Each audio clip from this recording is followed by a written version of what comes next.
What's good, friends? List episode 25 of the Gamecast coming at you. The Game Awards have now come and gone, and they sure brought some surprises for Xbox fans, to say the least. From finally learning the name of the next Xbox system and getting our first glimpse into the future with Senua's Saga, Hellblade 2, to seeing critically acclaimed titles such as Sekiro and Control take home some gold. It was a night full of excitement, which we will catch everyone up to date with. Plus, on our Big Topics Day, we discussed the legacy of TellTale games and why the future seems bright for this resurrected developer. Another massive episode coming up on the Gamecast. Now the fun begins.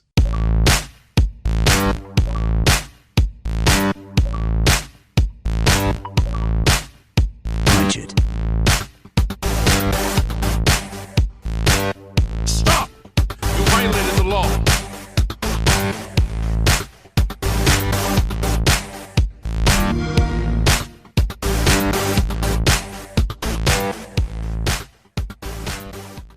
Welcome back to another episode of the Gamecast, your weekly go-to podcast for all things Xbox and Xbox Game Pass, including news, rumors, and conversation around them damn good video games. New episodes of the show drop each and every Friday morning on YouTube, Apple Podcasts, Google Podcasts, Spotify, SoundCloud, and all other major podcast services. So be sure to check us out wherever you get those, and make sure to follow us, along with following us on Twitter at GPGC Podcast. Stay up to date with everything regarding the show and video games alike.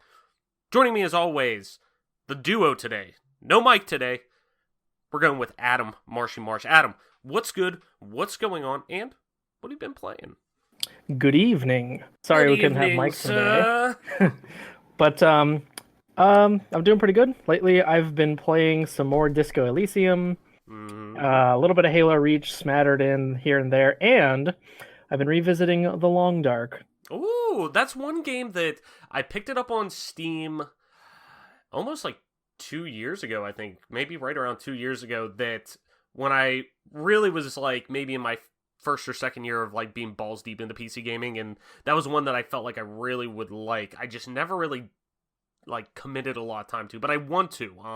What's something that like about that you know kind of drew you back into playing that game?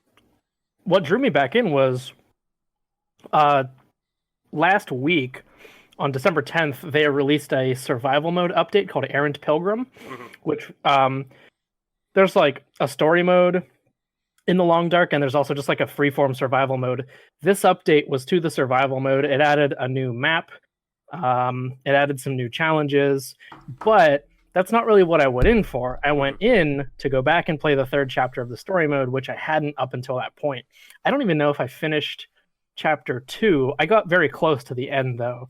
And because I had reinstalled, I didn't have my old save file, but I just started it up from chapter 3, played it the whole way through over the weekend, really enjoyed it. I'm glad I got back into this game. Yeah, because you're pretty big into like crafting survival games.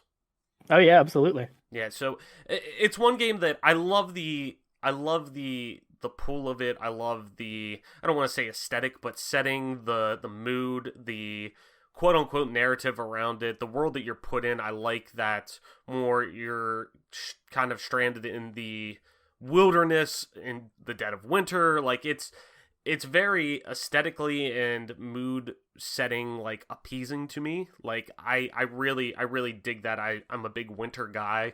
I love being, from the Laurel Highlands area. I love the, mountainous view, the environment of that. So that's a game that I feel like, every now and then when I'm scrolling through my Steam library, I'm like, I kind of want to come back to that. I kind of want to try that again. But, and it's also on Xbox too. I just feel like I'd be more at home playing that game on PC. I don't know why. It seems like most crafting games, I do find my way there. But yeah, my end, I wrapped up on Control. Overall, I thought it was a really good game. It was not a bad game whatsoever. It deserves all the praise that it's getting. For me, it didn't click as much as I think I was expecting it to. I said this before, if it wasn't for Jedi Fallen Order coming out this year, it would hands down be the best combat in gaming, in AAA gaming at least this year. It's really weighty. You feel like the powers that you are giving matter, and your actions with what you do them with, like, really you feel the emphasis of the powers that you have. They're all practical for that setting and that world that you're put in. It's very Twin Peaksy. It's very, if you were a fan of Alan Wake, you're gonna like this. It's really, Remedy did a really great job with it. It just, some of the things with me, like, there's no big complaint I have gameplay mechanic outside of, like, some checkpointing and stuff like that where, like, you do a little bit of backtracking if you die once and, you can't really, the difficulty doesn't scale and things like that, which is fine. I mean, by all means, if you play on baby-ass baby mode, that's totally cool. I am not judging, because there are some games that literally, I just want the story for. A lot of games we're going to talk about today in our big topic. Outside of that, though, like, just some of the checkpointing that was going on with it, you die, and then it's like, well, I got to go through, backtrack halfway across the oldest house, like, I don't know. It just, and some of the narrative aspects of it was cool. There were some really high highs with it, but some of the thing, like, parts, it kind of just felt like it ended. I was expecting another cutscene when it ended, and I was like, oh, that's it. Oh, okay, cool. But the actual gameplay mechanics of it really were awesome. It deserves all the praise it gets. Beautiful art direction, which we'll get into kind of recapping the Game Awards, did really deserve that award. It really set out to do what it did, and none of the small faults that it had really took away from that game at all. But what I did want to bring up, though, and I kind of touched on it last week on the show, because I didn't finish it yet, but we did roll credits on it. My fiance and I have been playing TellTale's The Walking Dead, Adam. For the first time ever. First time ever I've played it. And I'm like you. I'm a huge TellTale fan. It's weird. I don't know why I've never played it before, but TellTale games are great to play with her, because she's into gaming, but she's more like, she likes to sit there at times and just watch. And, like, what's great about the TellTale games is I do all the QTEs and all the, anytime there is movement involved in controlling a character, I do all of that. I let her make all the choices. Or, some of the bigger ones we'll discuss, but, like, I let her make the, dialogue choices and whatnot. So they're really great. It's really that kind of like, they've always been good at doing that couch, like, co-op in a way, but it's, like, more dialogue-based, where you pass the controller around and, okay, you make some choices now, and, let's figure this. The game itself is kind of a conversation piece. Yes, exactly. You could say that more eloquently than I can, but yeah, I'll tell you what, man, it's, that first season, the story of Lee and Clementine really hit me. I mean, that was some of the best writing I've seen in gaming, hands down. Gary Whitta being one of the writers on there. I'm a huge fan of him. He wrote Star Wars Rogue One. He has also wrote a Star Wars comic book run. He's also wrote a handful of other really popular pictures, The Book of Eli. He is a mastercraft of the pen. I love him with what he does. He's also part of Kind of Funny, too, in a part-time role. He does some hosting with them. Really, what he's done with The Walking Dead with that season was fantastic. We started into season 2 last night. It was last night, I think. Yeah, because we did the 400 Days DLC. Started into season 2 last night. We got through an episode and a half, and, like, I am just jonesing for more. I cannot wait to hopefully jump back into it tonight and, keep going with it. But I definitely, with our big topic, I'm sure I'm going to touch on that a lot as we're kind of going through it. But before we get into the main chunk of our show here, got a little housekeeping. It's our free game giveaway. Do you like free games? Well, no shit. Obviously you do. If you're listening to a gaming podcast, you probably do like free games. Plus, it's Christmas. Even if you don't want the free game, or for some reason you are a psychopath and you don't want it, you can give it away. You can make new friends. Be social. Come on. So, anyways, we're giving away a brand new free game of your choice on any console to one lucky listener. And all you have to do is the following. Follow us on Twitter at GPGC Podcast. Retweet the pinned tweet on our profile and make sure you're listening to the show to know if you've won. That's it. Once we hit our follower goal that we have set out, we will get someone squared away with a brand new game. So head on over to at GPGC Podcast today and enter. Adam, so we did a quick check-in, a reaction more or less. right after the Game Awards, the day after, got that out this weekend. Make sure you go over to youtube.com/Gamepass Gamecast, check it out, or whatever podcast platform you are on. A quick half-hour chat post Game Awards, because we got a pretty monumental reveal there that I don't think anybody was expecting, and really, from what it sounds like, from what I've heard from different people who were involved with the show, who are in, make some content that I listen to, nobody knew. No big outlets really knew regarding what they were going to announce. They knew Xbox was going to announce something, but it was more, people were more, oh, it's going to be a game announcement. And usually, when it comes to announcements, big announcements, people have the heads up. People know within the media, the IGNs, the GameSpots, the news editors and everything, they know ahead of time, this is what's happening. Let's prepare some notes ahead of that. Then we can build some, additional content around that. But their big, main news blasts are pretty much pre-done, or at least the skeleton of it. But from what I've heard, when the new Xbox was officially revealed, Xbox Series X, the name, viewing it, nobody knew. Even to the extent that Phil Spencer, the day before during rehearsals, had a completely different speech that he gave out. He went up there, read a ghost speech out there, a fake speech that was pretty general, talking about different Xbox stuff and building towards the next gen, but not talking about next gen. It was more very much in tune to the same, their normal, whatever they spill out. Their, what's the word I'm looking for? Their, I don't know. They're like kind of mission statement, what they're really kind of moving towards next gen, their objectives. But never really hinted at next gen, just mostly talked about, hey, this is what we have coming next year, or in terms of gaming and whatnot like that, but really kind of threw everyone off. And it was probably just the same exact length in terms of, maybe wording and whatnot, to just so we can get a feeling down for timing and whatnot, but still, that's pretty wild that nobody knew going into this. So obviously, go check out our reactions to that. That was really awesome, threw me off guard. I'm still kind of baffled that they did that during then. It was a cool, I think it really worked. I think it got people definitely talking, more so than a just normal news blast or whatever. And I still think we're going to get a reveal event, quote unquote, in the early part of next year, so before E3 and everything like that. But there was a ton of other stuff that came out of the Game Awards, so we're going to go through and recap that. I want to get some opinions from you, Adam, before we get into our big topic. But Jackson Ryan over at CNET had a really great write-up on the Game Awards, so let's just go through. We're going to kind of hit on some of the big winners in terms of the Xbox ecosystem that really kind of took home. And shocker, Disco Elysium won a lot, which is coming to Xbox, so I threw that in there because I know my boy Adam likes to talk about that. Also, we got some Fire Emblem in there. So, Game of the Year, of course, Sekiro: Shadows Die Twice, which was pretty crazy. Best Community Support went to Destiny 2. Best Narrative, Disco Elysium. Best Audio Design, Call of Duty Modern Warfare. Best Strategy Game, Fire Emblem Three Houses for you, Adam. Content Creator of the Year, Shroud.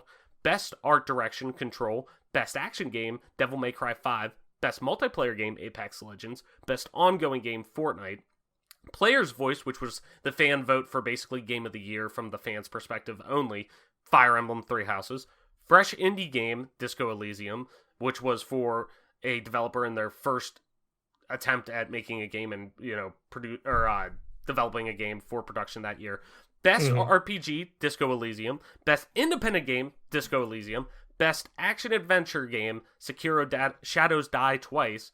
And here's some announcements of note in terms of Xbox and PC, really. So, obviously, Xbox Series X got announced. We got a Hellblade 2 Senua's Saga trailer, which was fucking bonkers. And really, if we're looking at that as we talked about this on our reactions, but if we're looking at that as kind of a benchmark for heading into next gen, the bar is fucking set high in terms of graphical fidelity. So we also got to look at the next content update for Control, which is their expeditions that they're doing. Looks really cool, and like I said, even if some of the story didn't grip me as much as I wanted to, I still love the world that they built with that, and it's all free content. So I'm excited to go in and check that out.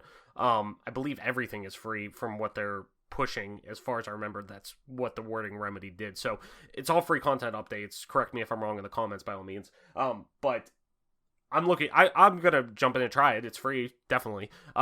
We also got a sequel to The Forest called Sons of the Forest, which looked more focused on the zombie killing aspect of the game rather than like the horror elements of like survival crafting horror-esque that The Forest has. So it looked really cool. We also got the reveal of 2 League of Legends single-player projects that have been talked about in the past, now officially have names to them, Ruined King and Convergence. We got a new trailer for Ori and the Will-O-the-Wisp, which also got a new release date, which unfortunately pushed back a month, literally a month to the date. Originally launching on 2/11 is now launching on 3/11, March 11th. So by all means, like we always talk about, developers should have as much time as they need to get the game out, because at the end of the day, what you put out is what is going to lead the impression, not, if you rush it, people are going to know. So we also got a look at Weird West, and, which I thought was really interesting, Gears Tactics got a release date, but what is the more interesting part about that is it's a 40-hour campaign, 40-hour plus campaign for an XCOM-esque take on the Gears of War world and narrative and all that. So kind of in terms of both the award winners and the announcements, what stuck out to you, Adam? Were you caught off guard by anything? Were you disappointed something didn't win or, show up in terms of announcements? I mentioned this last episode when we talked about the Series X, but that really just blindsided me. I want to reiterate that I was expecting this to be either a sequel to everything, or maybe to be a PlayStation announcement for the public release of Dreams, because I think it's been in beta. But yeah, I was completely taken by surprise by the Series X announcement. Other standouts for me, the 2 single-player League projects were pretty exciting after Riot just did kind of their own big press release just a couple months ago, talking about we're going to be expanding. Riot is making a bunch of new games in-house, and now we've got these Riot Forge titles already in the pipeline, so that's pretty exciting. Also, Gears Tactics... Now they can also be referred to Riot Games, plural. So Exactly. Not Riot I'll keep Games. making that joke until the first one comes out. Absolutely. Release. So what about Gears Tactic? Go ahead. That one somehow sailed completely over my head. This is an XCOM take on the Gears franchise? Yeah, so they announced it at E3 2018, I believe. Correct me if I'm wrong. I know it wasn't this past year that they officially announced it, because they actually went silent on it after that. It was 2018, yeah.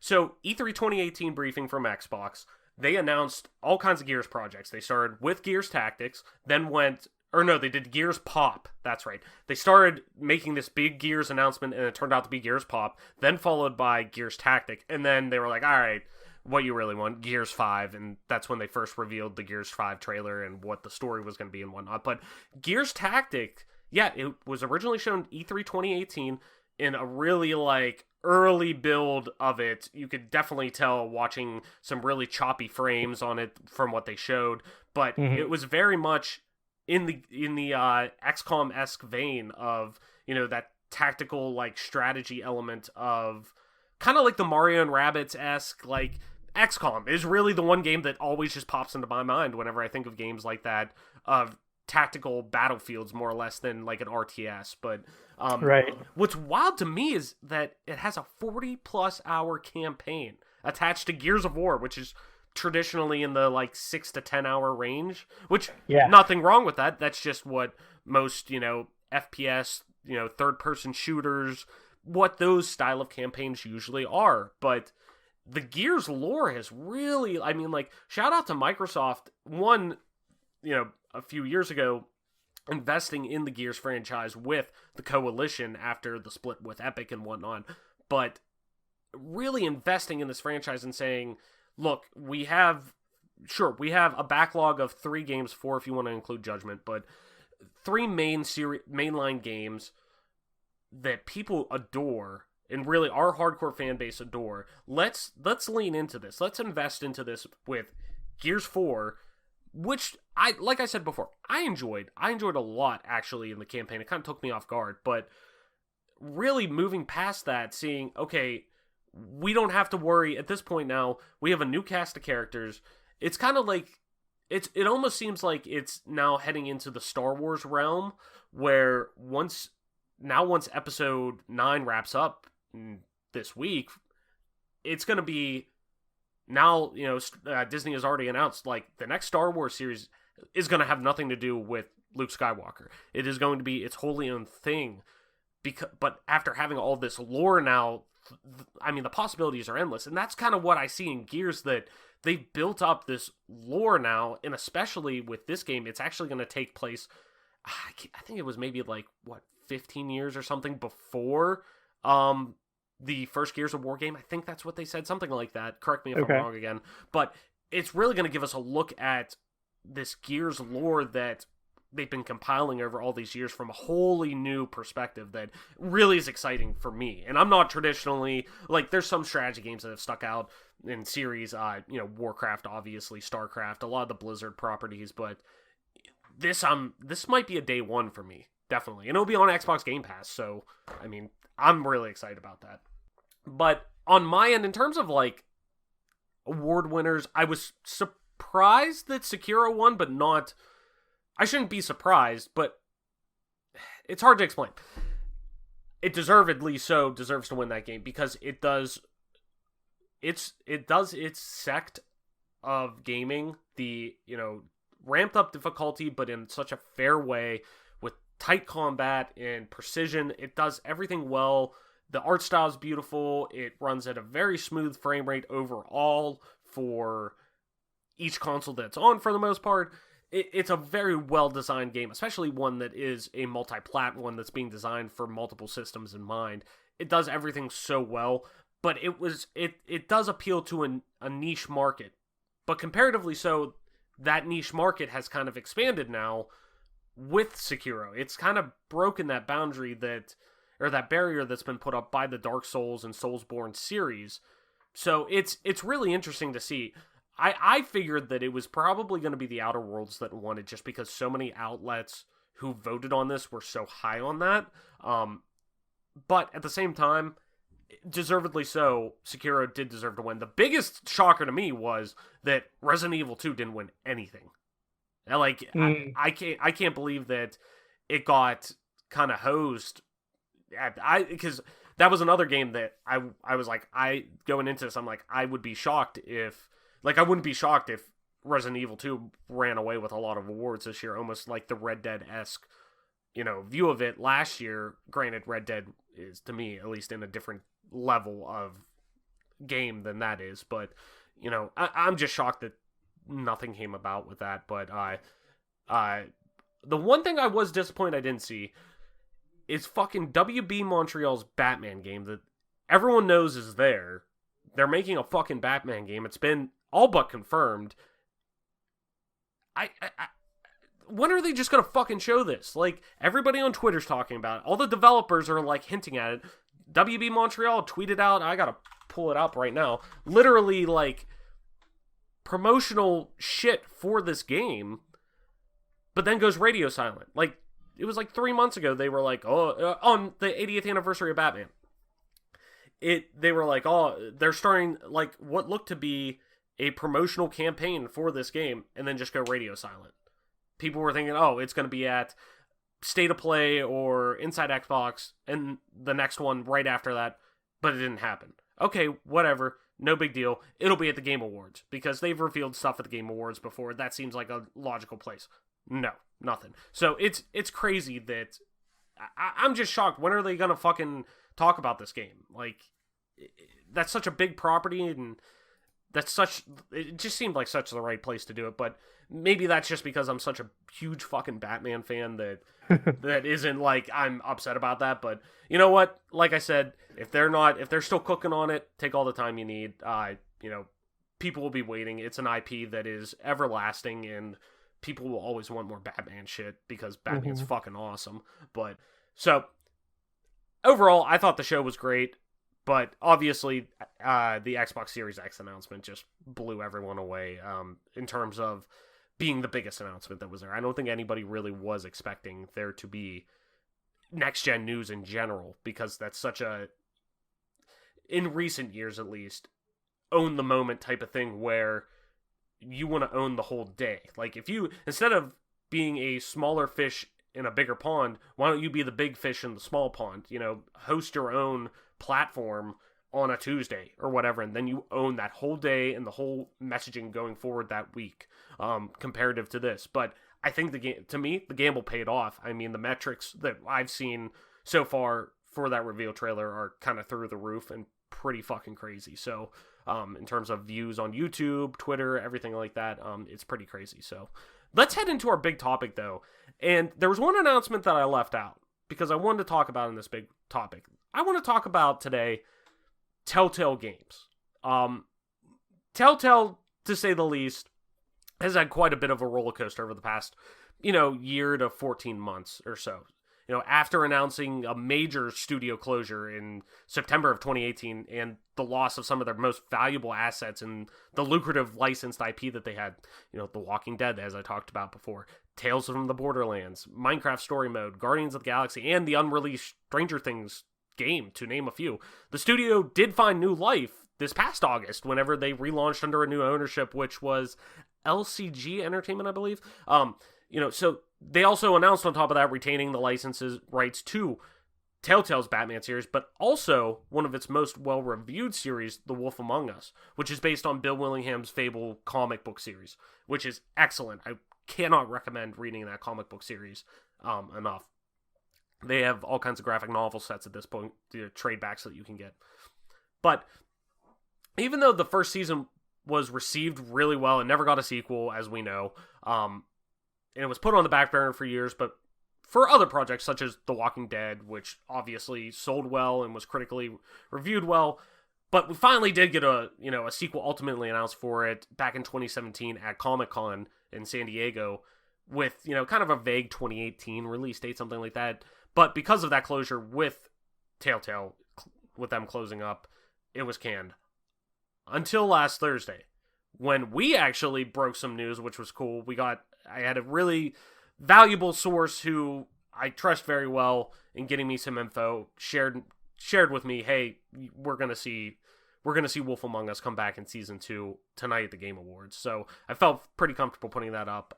But we broke some news ahead of the Game Awards saying a re-reveal of the second season for Wolf Among Us was officially back on track. So today I want to talk about the rise, the fall, and really rise again of one of gaming's best storytelling developers of all time, and what the future is going to kind of look like for the Born Again dev. So starting out the conversation, Adam, I want you to tell me what was your first experience with TellTale games and what made them stand out as a developer and, in the storytelling narrative aspect. This might sound strange, but I think my first encounter with them was actually the Strong Bad's Cool Game for Attractive People game. Really? No shit. So, if you weren't aware, TellTale made an adventure game of the Homestar Runner world, I guess. Their whatever you want to call it, their cinematic universe, or their Flash-O-Matic universe, which was, it was Flash-O-Matic. I love it. It was a Flash cartoon in the kind of early to mid 2000s. It was pre-YouTube, and that was just a really good, enjoyable game. I think I had it on Wii, and it eventually came out to PC as well. So I think that was my first encounter with TellTale.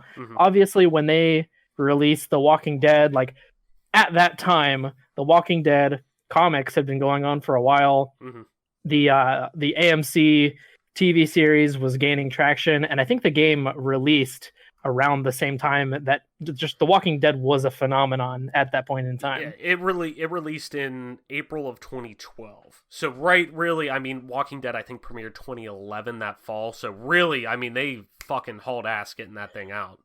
Yeah, the show and the game weren't tied in. No, but the popularity of it was crazy. The comic was already popular enough as it is, like you were saying, but because who I can't remember The Walking Dead. I can't remember who publishes The Walking Dead, the comic, which is already, it just wrapped up itself. Hold on, because that's gonna bug me now. I think it might be Vertigo, maybe. Comic. Image. Image, yes. Because it's Image and Vertigo are kind of the two like B level. I don't want to say B level because their stories are great, but they're not the DC, the Marvel, the big superhero. Usually, you usually get your more, off the beaten path tales that are told with them. So, but yeah, it's crazy to think that once I think they saw that IP was being shoveled out to, TV and probably movies at the time. I'm sure there was some kind of film right with it as well on top of that, that was shoveled out that just got put on a shelf somewhere and never used. But to also put out the game on top of that. So it's almost, to me at least, feels like that, not right place, right time, but where the pop culture eye was on The Walking Dead already as it was, that people were, I think that works so well for it because like I was talking about in the intro, this game, that first season was special, at least to me. I mean, that the writing of that game was something just ridiculously special. Yeah. But go ahead, continue. I'm sorry. We kind of got off beaten path there. So yeah, just basically to pick it up. My first experience was with Strong Bad's cool game for attractive people, but I think my eye was really on TellTale, like noticing what they were doing after playing the first Walking Dead season. Would you play that on PC? I think I played it on Xbox 360 actually. Oh, okay. Not entirely sure, but it was one of those. And just it captured something like old PC adventure games that I used to really enjoy. Stuff like God, I don't know if I even really played like King's Quest or just saw it back in the day, but it was an immediately recognizable formula of like, okay, you're in a situation, you walk around the environment, you're going to talk to people, you're going to pick up items, you're going to try to combine them with puzzles, and you're going to try to use clues from the people that you talk to. With you saying that, just because you're pulling on this thread, but this was a question I actually was going to bring up later in our conversation, but just because you're pulling on it now, do you consider, the games in the vein of TellTale, like they do, the narrative-driven, almost, do you consider them the new point-and-click of modern gaming? Like you're talking about, the point-and-click adventure almost. Yep. They very much, I believe they very much carry on that legacy of like Sierra games, of LucasArts. I think they had several point-and-click adventure type games. Monkey Island is one that always comes to mind. Right. I think the torch is not solely borne by TellTale either. I think Don't Nod are carrying on in that fashion. I'm sure I could think of others if I had the chance to look around a little bit, but yeah, it seems like the modern day point and click adventure is, it's being carried by those games. It's, thinking back on it, I don't necessarily remember which was my first experience with TellTale. I know I saw them pre Wolf Among Us. I don't remember playing The Walking Dead, obviously, like I'm saying, I'm playing for the first time. I think it was the Jurassic Park game they put out. I played a little bit of that, if I remember correctly. They did a Jurassic Park game, was the first that I kind of saw. And it wasn't like, I don't want to say it was bad, it just didn't like, I could see, it was almost like I talked about with Blair Witch earlier this year, on an earlier episode, where it almost had that Uncharted element to it, where the first one came out and you could see something there. You could see this method that they were building with the Back to the Future game, the Jurassic Park game, that the base of this game, this graphic novel-esque almost storytelling of you're making dialogue choices, but it's all going to alter the game and how you play it. Something was there. They just need to tweak some of the narrative elements to it a little bit. But what really captured me, because I wasn't a big Walking Dan. I wasn't a big Walking Dead fan from the TV show, so that's why I never really picked up on the Walking Dead game up until now. But I remember hearing so much buzz around that. Then whenever, right after that, when they revealed the trailer for The Wolf Among Us was when I really kind of was like, oh, okay, this is speaking to me. This aesthetic, this setting, this everything about this narrative already that they're starting to pull at is so interesting that I didn't even know it was from Bill Willingham's Fables. I had no idea it was based on anything. But that's whenever really us sitting at your house playing The Wolf Among Us and just being fucking glued to the computer playing it. That was it, and that's why it's one of my easily in my top 10 games of all time for sure.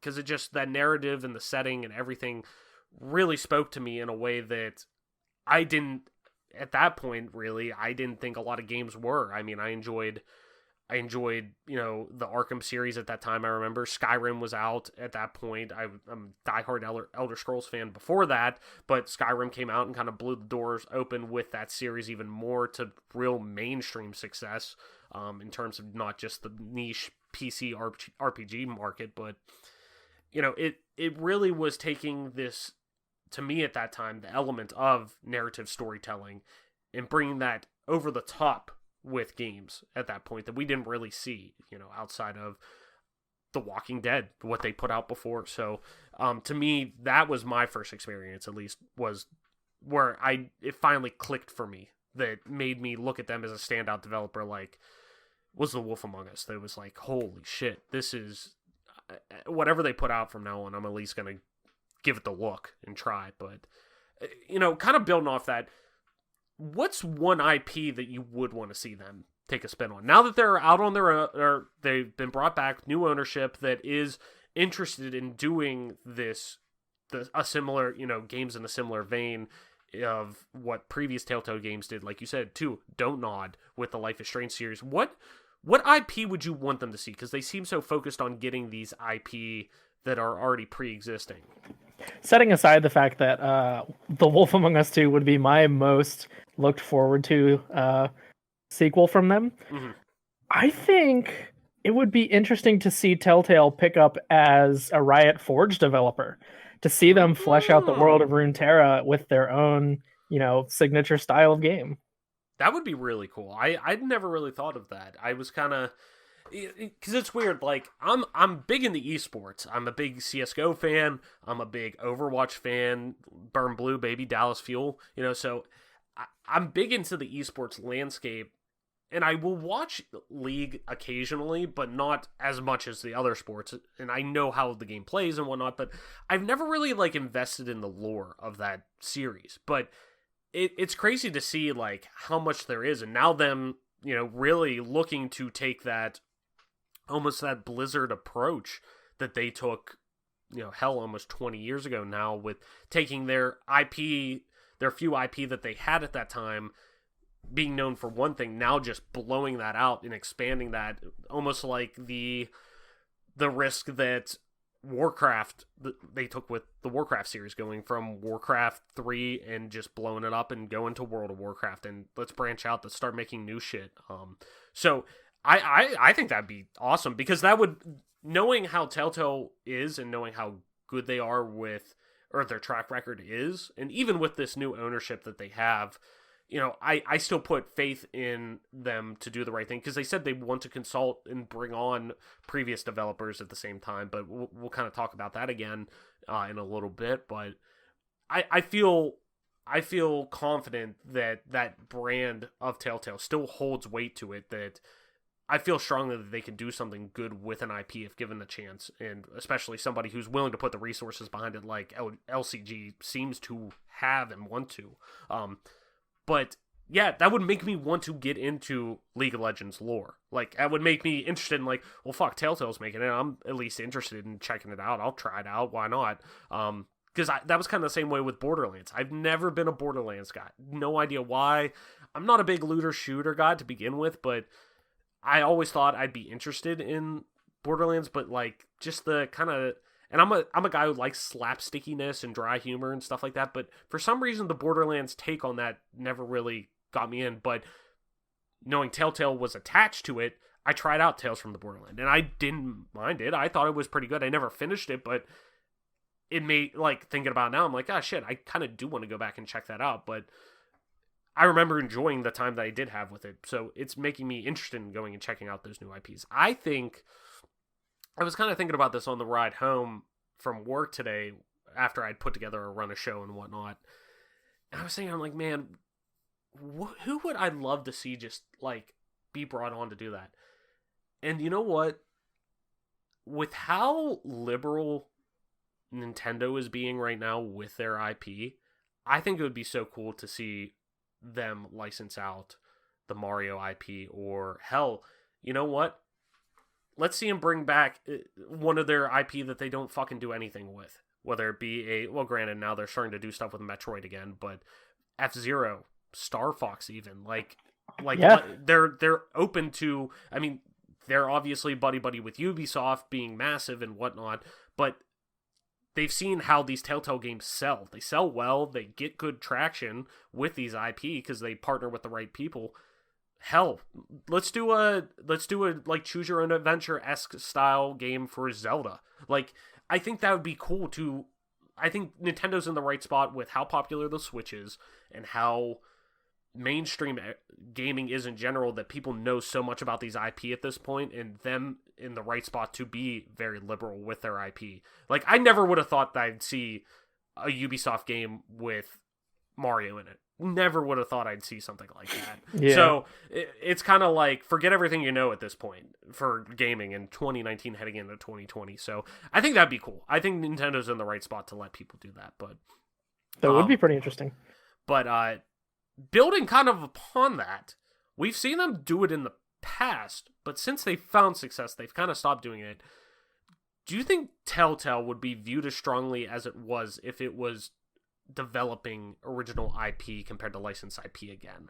Do you think they have the chops to go in and make something from the ground up instead of, bringing in a League of Legends, a Marvel, a DC, whoever, enter variable here?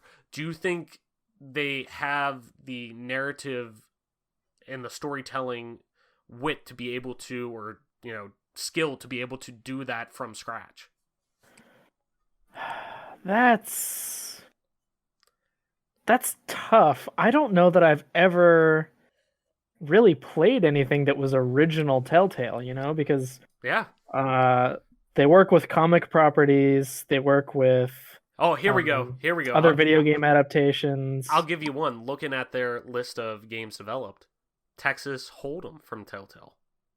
I mean, okay. I mean, come on. Did they make I'm sure Mike's Poker played Night it at the Inventory? I'm sure Mike's played it, knowing the degenerate gambler he is. Oh, maybe, yeah.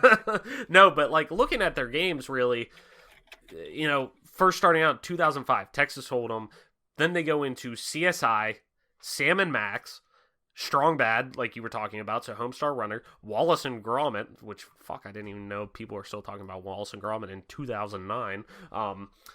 Let's see, what else here? Tales of Monkey Island, which I actually didn't know they made a Monkey Island game. That's kind of cool.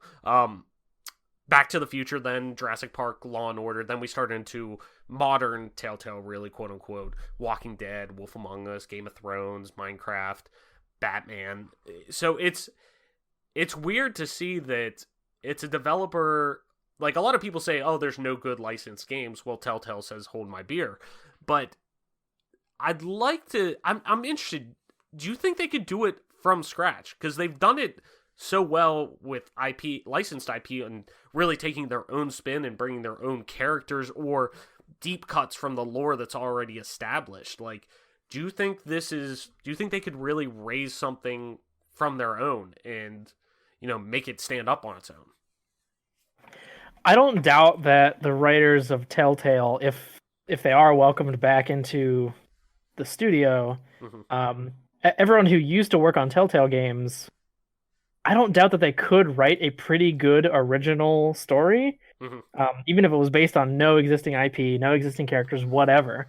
I think they could do it, and it would be quality. What I'm not so sure about is if TellTale's own brand recognition would be enough to make it a success, because a lot of the success of their games comes along with the IPs that they adapt. So, Very true. you know, Very true. you're pulling on the audiences of existing properties. Hmm. I don't know. It's hard to say. I think it would all really come down to who is actually on staff, because at the end of the day, as we know, like the original defunct company, like most people, um, I don't think most people who were let go from the original Telltale would return, Hmm.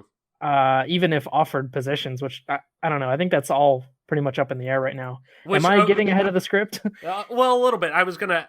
We can jump right into that actually. Then, so Sure. we've talked about that closure at length. We've talked about it before in previous episodes. We kind of bring it up here and there every now and then. So I don't want to necessarily dig on it too long, but the sentiment regarding the loss of the jobs for them still remains the same.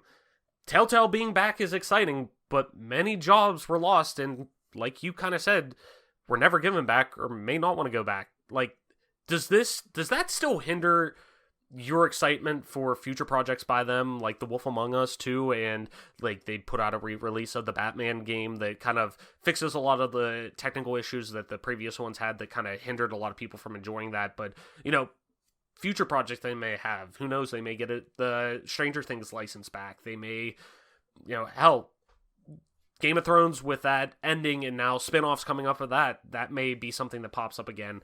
But does that still leave a sour taste in your mouth heading into and seeing new projects from them? I think it does, because at the end of the day, the greatness of Telltale came from the staff, and I think it's doubtful that most of them, A, would be offered a comparable position to come back, and B, would take that offer if given, because I think a lot of them, I mean, at this point, it's been, let's see, they closed September, I believe it was September of 2018. Let me confirm that real quick. It was 2018, but yeah, it was, yep, September 21st, 2018. They were going through a major studio closure of around 90% of its workforce. So 225 to 250 employees let go that day alone. They walked into a room, and then October 4th, I'm reading, is when the skeleton crew that remained was also laid off. Yep. So yeah, it's been a year and change hence. Most of these people hopefully have moved on and landed on their feet as well as possible. Hopefully they're still making games, because obviously the work that came out of Telltale was quality and they had to have some talented people there. That's not to say that nothing good could come of Telltale's revival. I'm just, I want to be skeptical at first. Obviously, if they bring in a completely new staff, they at least have the backlog of Telltale's games as a template to look at and say, how can we continue the legacy of this brand for people who know what Telltale is about and expect a Telltale game to be a certain way. I don't think it's impossible, but I'm cautious about my excitement. Yeah. Cautiously optimistic, maybe, or pessimistic, even. Your choice. Yeah. You pick one of them. No, I agree. It's one of those things. It's like, okay, how about this? And stick with me here, because this is kind of this is a little bit of a stretch here, but just stay with me. I like dairy. I'm a man who likes a nice cold glass of milk, all right? Love milk. Cookies and milk, man. I love it. But nice. You know what I fucking hate? Whenever you drink milk before you go to bed, and you wake up the next morning, and you have that, like, milk taste in your mouth. It's like a gross milk taste. Like I brush my teeth before I go to bed. I'm not a fucking heathen. Like, but it's one of those things that, like, I love a nice cool glass of milk, but every now and then it's like, if I drink it before going to bed, like if I have a snack before I go, like a Pop-Tart or something like that, like, I ate a way early dinner or something. It's been a while. I'm hungry. You know what? I'm going to get some before I go to bed. Now I brush my teeth after, but it still, like, lingers. It's that, like, the next morning you wake up, maybe I shouldn't have done that. Like, trust me. In my mind, it makes sense. I'm probably a psychopath for thinking that way, but it's it does leave a little bit of a bad taste in my mouth when it comes to Telltale. That it's like, I know I'm really excited for the lineage of this studio to still be around, because, and Mike and I talked about this a couple of months back, whenever we both were kind of starting to replay the Game of Thrones Telltale, because of the final season of Game of Thrones coming out. My fiance was like, "Oh, they have a Telltale game of that." I'm like, "Yeah, we played it before. It was but like, I'd be willing to replay it with you and see what kind of different choices we can make and whatnot." And I remember whenever we started playing that, we stopped for like a couple weeks. We went back to play it again, and I think we were on like episode 3 of 5. And I went to go download that, and it was taken off of the Microsoft Store. Like, I had the disc of it, but everything was gone. So like, it's one of those game preservation-esque things where it's like, well, at least they're around because they have the back catalog now, and it could be, brought back to light, and we're able to still download these games and have these games. But at the same time, like, looking forward, it's nice that they did say, hey, we're, when they relaunched, they're saying we want to reach out to, devs who were previously involved with the team, and we want to, at least bring those people, offer these people a chance, or some of these people, and bring them in and talk to them, even if it's in part-time positions or whatnot. That's great, but at the same time, like you said, a lot of those people probably have that sour taste in their mouth on top of that, who have previously worked for there, let alone are just fans of it. So it does sting a little bit when I think about that. It's like a lot of people have lost their jobs because of, the 1%, the top 1% of that company making shitty choices and, poor business decisions to lead to that, so, right. But at the same time, I am excited for the future of Telltale. I'm excited to see, I'm sure they're working on a new engine, because looking even in that just quick 45-second trailer we got of The Wolf Among Us, it's the resolution's obviously bumped up from the previous one, but the frame rate seems smooth. It seems the one thing with Telltale and previous, with some of their previous projects, was always that it was kind of like their engine seemed very shoestringy. It was very like you'd sometimes get some scenes popping in, much later than they should have, some delay issues. Sometimes you wouldn't get achievements or trophies pop up with stuff because it didn't recognize it because it would delay too much and then would pop into the next scene. Or, sometimes choices you'd go to hit a choice and it'd freeze and you'd have to hard reset. And like, it just, sometimes with that engine, it was very meh. But before they went under, Telltale was working on their new engine. They were working on a brand new, set of tools to make these games and to help with stability and whatnot. Mm-hmm. So I would imagine this whole new team is doing the same thing too, or they're at least taking what was pre-made and, iterating on that alone. So it is exciting to think about, but I do still have a taste in my mouth with that. So, kind of, heading into the back end of the big topic here, like we said, Wolf Among Us, very, very, very excited for that. It's, like I said, me personally, one of my favorite games of all time. Definitely in my top 10, I pretty much can say pretty safely, at least from a narrative aspect. But, as somebody who did read a decent chunk of the backlog of Fable comics, which, like I said, I definitely recommend that too.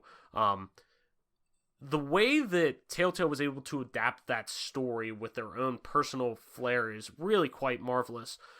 What is your excitement level for The Wolf Among Us 2? I know you said you are excited about it. What are you at right now for that? And what are you hoping to see with that title heading into Season 2? What are you hoping to maybe explore narratively? Are you wanting more depth for characters? Tell me, what do you want to see out of The Wolf Among Us 2? I guess to answer the first part, I'm feeling like a 7 out of 10 excitement. That's Whereas, good. Hey, like baby, swimming in sevens. Swimming in Yeah. sevens. Let's do it. Just to give you a barometer on that, the sequel to Breath of the Wild is probably the only thing that would hold a 10 for me right now. Oh, So it's not bad. You're at full mast for that. I'm at full mast for that, just thinking about it. Absolutely. As far as what I would like to see, it's hard to say. I feel like maybe adapting some of the graphic novels or comics from the original Fables. I know the game was kind of a prequel to a lot of the events Mm-hmm. that take place in the graphic novel. So maybe if they were to take an anthology approach, maybe each episode could be like each episode of the season could just be like a self-contained adventure, Mm-hmm. and they could adapt a couple of different stories from the books. I don't know. Maybe they could come up with another thing that's completely original, or even further back prequel to like the founding of Fabletown. Yeah. It's it's interesting. Like part of me is very torn.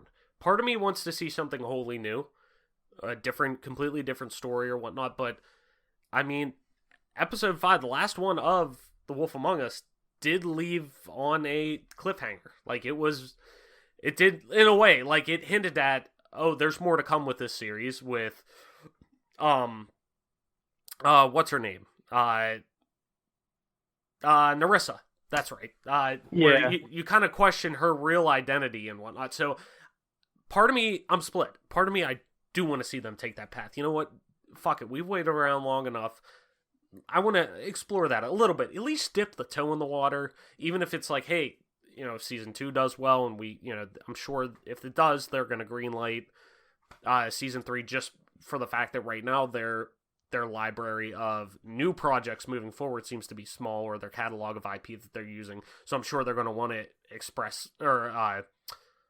expand on that a little bit. But I at the same time, though, I do like your idea of the anthology approach. Like, let's just pop in and out of different aspects of time, almost like the True Detective approach of each season, where it's in the same universe, but let's take a different look at a different setting or what's going on, or hell, even expand past Fabletown and do something completely different in work with the people who are making it from Image Comics, Bill Willingham or whoever, and work with them to get their blessing and kind of expand upon that. Because as much as I do like the comics of it, me personally, I feel like at least in 2019, 2020 now, heading into 2020, the game series is what is driving that IP right now. I mean, I think that's what most people are talking about in regards to that. I mean, correct me if I'm wrong. I may be an idiot assuming that, but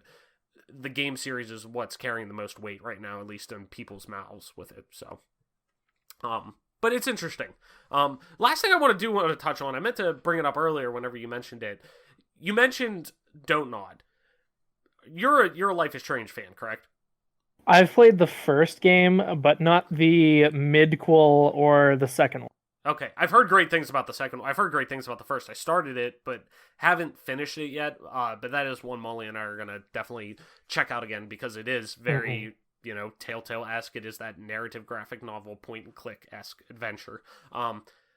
Gut check right now. Don't Nod or TellTale? Who would you go with? I think it's still got to be TellTale, just for the sheer number of games of theirs that I've played and really enjoyed. What from TellTale stands out with you compared to Don't Nod? Because they are very similar in their approach and their the genre, quote unquote genre of it. What to you really has stood out with TellTale directly comparing it to Don't Nod? I guess the best place for me to go would be like TellTale's top performing game would have to be the first season of The Walking Dead, which I think is just at least head and shoulders above Life is Strange. Really? I still really like Life is Strange, but something about first season of Walking Dead that just feels like it defines the genre. Mm-hmm. I'll be honest, like, we keep talking about The Walking Dead. I really can't wait to play more of that tonight, man. Like, yeah, man, it's so good. I really like it. It really kind of, struck a chord with me. But yeah. So that'll about do it with our big topic. One thing I did want to talk about before we go on. Usually, this is where we kind of wrap it up and going on into it. I asked you what you were playing. this is the last episode before the Christmas holiday rolls around here. We will have an episode, heading post Christmas, but this one will land the Friday before Christmas. So this will be the last time we kind of talk to you guys beforehand. Adam, I want to ask you, what's good, what's going on, what have you been playing? But on top of that, I want to know, what are you going to play over the Christmas holiday here?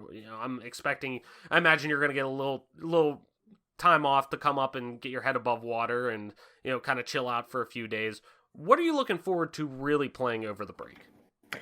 Yeah, absolutely. I think it's probably going to start with a little bit more Long Dark. Mm-hmm. Because now that I've finished episode 3, I want to kind of just get into the survival, free play mode and just sort of vibe out in the snow for a little while, Yeah, for sure.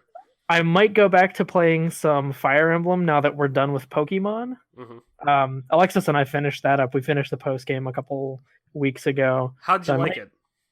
I really enjoyed it. I thought it was good. I had a great time. It didn't overstay its welcome, and I don't even know if I'm going to go back and finish the decks because I had a good time and I feel like it ran its course. I'm happy with the length of it, and I don't feel the need to really super get involved in the post game. We cleared the we caught the legendary. There's some post game story. Mm-hmm. There's maybe 1 or 2 other challenges we haven't done yet, but I feel like I've put a bow on that game. Yeah. Oh, definitely. But go ahead, continue. So yeah, Long Dark, maybe go back to Fire Emblem just to finish up our Crimson Flower playthrough. Mm-hmm. We're about halfway through that one. And I gotta finish Disco Elysium, and that might be all I have time for this holiday. I keep saying Disco Elysium keeps getting more and more and more tempting to play every day.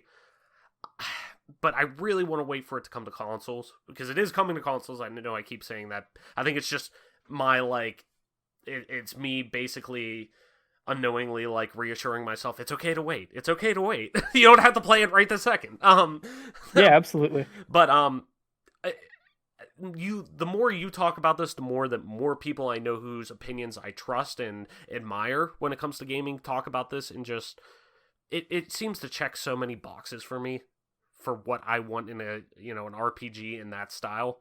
So I really want to check that out. It's really tempting not to, but my backlog is, like most adult gamers, is through the fucking roof. So my call that I'm gonna make over break, that I definitely want to, because for once, normally I'm the one who has the weirdest fucking work schedule out of everyone in our group. I'm gonna have, granted, we're hosting D1 National Championship for volleyball this week, so I'm gonna work like a fucking nut the rest of the week. I will be done from Sunday, will be my first day off in 3 weeks. Gonna have that from that Sunday until we have game on the 2nd. So I'll have whatever that is, 10, 11 days off, something like that, which I don't know what the fuck I'm gonna do with myself.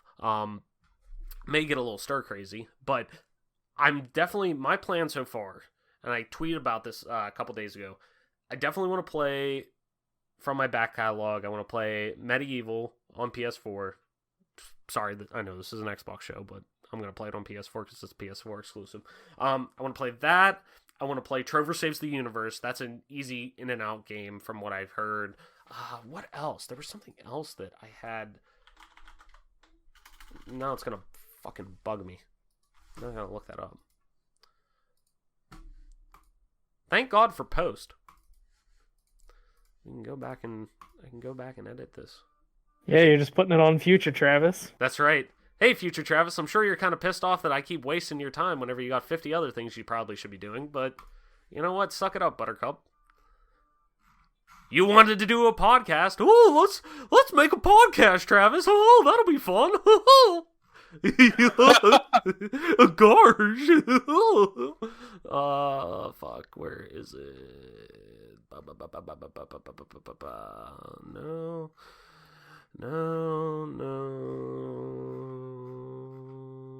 Come on. Okay, here we go. So, 3, 2, 1.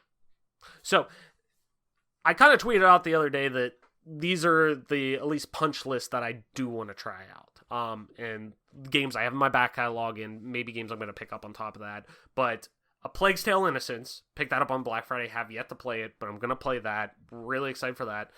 Medieval, I guess I'm going to play it on PS4 because that's an exclusive for there, but looks really good.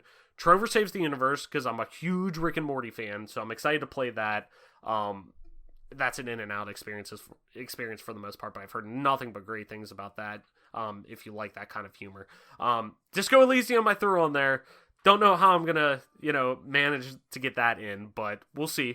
Possibly that may be a more of a summer game, like I said. But Katana Zero is another one that I did want to try out. That's been on my radar for quite a while. I don't know if I'm gonna play it on PC or console yet. Kind of up in the air with that still. But one thing I did want to get back to, I want to play more Rocket League again.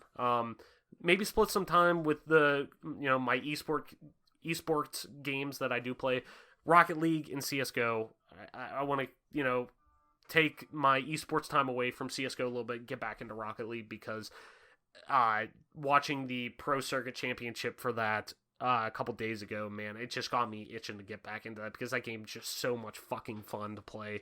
And it's so easy to pick up and play. It's hard to master. It's like CSGO, where it's easy to understand for the most part, but it's hard to master. You really have to put in the time to get it, but it's fun no matter what. It's quick like CSGO at the same time, so those are going to be probably my pillars I kind of rotate around, and obviously now The Walking Dead, because that's fucking God's hooks into me, but I don't know. All I know is I'm going to play a fuck ton of video games over the Christmas break, and I'm really excited to do that for once, so... Me too, partner, me too. So, let's put a bow on this episode. Adam, where can people find you to talk about what you want to play over the break, and maybe some TellTale stuff that you've enjoyed in the past that you want to talk about? Where can people talk to you about that on the interwebs? You can find me on Twitter at AC_Marshy. That's at AC_MARSHY. And as always, I'm your host, Travis White, aka Travlis, on most internet platforms, including Twitter at Travlis_. That's TRAVLESS_. You can also find me streaming from time to time on twitch.tv/Travlis_, same as Twitter. And you can find me on Xbox Live to play some video games, just regular Travlis, TRAVLESS. And I don't know for sure if I'm going to do this yet, so don't hold me to this yet, but I'm kind of deciding. I think over the break too, which fucking throws a wrench into all of this, what I just talked about, I was thinking of maybe doing an Oblivion playthrough again. I was thinking about maybe doing like 2 hours a day, nothing crazy, but just like sitting down, just knocking out the main quest line in that week or whatever, because it's not that long. The main quest line really doesn't take an astronomical amount of time. But I was thinking about doing that because on my Xbox Live account that I have, since I no longer had access to my old one from however long, at one point I lost access to it, so I had to make a new one a handful of years ago. This one I don't have all the achievements on or anything like that. Like, I don't have a full playthrough on there or anything. So I think I'm thinking about doing that. Maybe doing a stream of that. So I'll put that out there when the time comes. But look for that possibly next week. I may put out the word on our social feeds about that. So keep an eye out for that if you wanna watch one of the greatest games of all time be played. So just remember that. But that being said, this has been another episode of the Game Pass Gamecast, your weekly go-to podcast for all things Xbox and Xbox Game Pass, including news, rumors, and conversations about them damn good video games. New episodes of the show drop each and every Friday morning on YouTube, Apple Podcasts, Google Podcasts, Spotify, SoundCloud, and all other major podcast services, so be sure to subscribe to us wherever you get the show, and follow us on Twitter at GPGC Podcast. Stay up to date with everything regarding the show, video games alike, and our giveaways, like our free game giveaway that we're going on right now. So, guys, with that being said, or Guy, I should say. I'm so used to saying guys with both of you on here, but Adam, that's it. That's going to be our show for this week. Thank you so much, everyone, for listening, sharing, and being a part of this growing community. Game on and play them fucking video games, and we will see you next week. And Merry Christmas to those who celebrate. Happy Merry Kwanzaa. Fucking Shabbat Shalom to our Jewish friends. So, in general, have a happy holiday, whatever you celebrate. We thank you very, very, very, very much for checking out this content we make. We love doing this, and just, like we always say, being a part of this growing community. You and me, this is me speaking personally, but I feel like I, echo the sentiment of my co-hosts as well. You guys checking out the content we make is just, it's very heartwarming to me, and it's very, it helps. It means a lot to me, to say the least. Let's just put it that way, that you guys fuck with what we put out. So I have to say that in the most Travis way possible. So thank you very much from the bottom of my heart for checking out our content that we put out with this show.